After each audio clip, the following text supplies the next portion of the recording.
Bismillahirrahmanirrahim. Assalamualaikum warahmatullahi ta'ala wabarakatuh. Una sa lahat, hirap pong sundan yung mga speeches kanina. Mabigat at malalakas po yung mga boses nila. Ako po si Mus Fidasan, Director sa isang institute sa Ateneo de Davao University. Dati po akong member of the Parliament of the Bangsamoro Transition Authority. Dati din po akong commissioner. Kami po yung gumawa ng Bangsamoro Basic Law na naging Bangsamoro Organic Law na bumuo ng BARM, Bangsamoro Autonomous Region in Muslim Mindanao. Masakit po sa amin mga taga-BARM ang nangyari. Yung father, yung tao po na nagbigay sa amin ng totoong otonomiya ay nasa ibang bansa. Kinidnap siya, dinala siya sa The Hague. Ngayon, wala kang makitang BARM leader, Bangsamoro leader na nakaupo na nagsasabing pauwiin si Tatay Digong.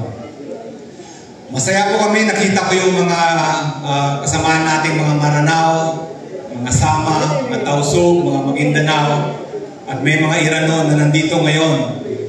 Sila po yung tunay na mga Bangsamoro, mga kapatid nating mga MNLF at MILF. Ngayon, hindi lang sila nakapagsalita openly, but somehow, alam po natin na ang gusto nila ay Marcos resign.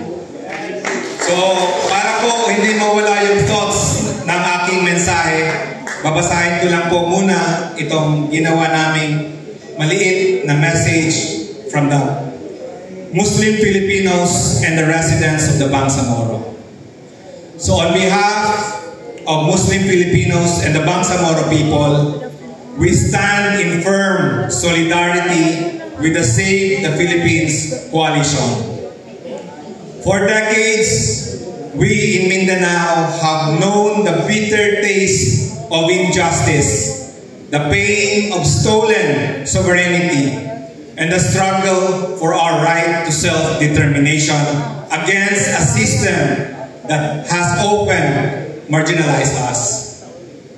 We recognize the same patterns of abuse, deception, and impunity now gripping the entire nation under the leadership of President Bongbong Marcos Jr.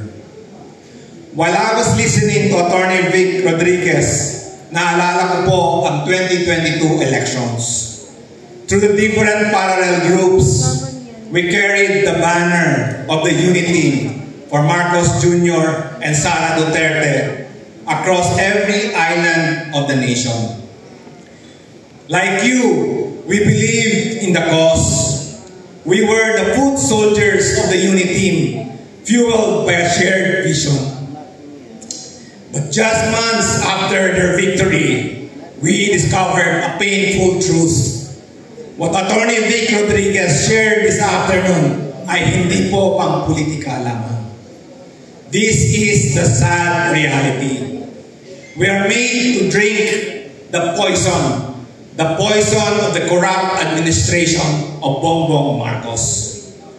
We need to remove this poison in our system.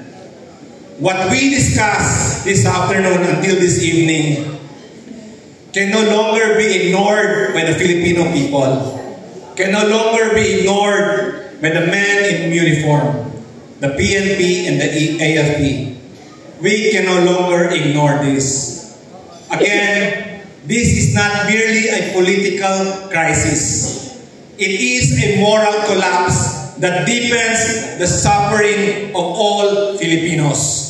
Nakita na po natin sa bagyo, sa lindol, ano ang nangyari sa ating mga kababayan. But we in Mindanao, we have endured enough. We stood against all odds.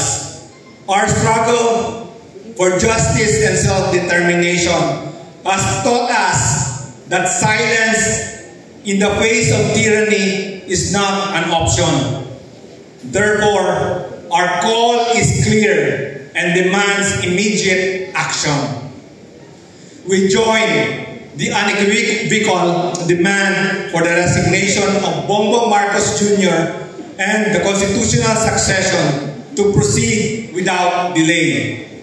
This is the necessary first step to reset our nation's path.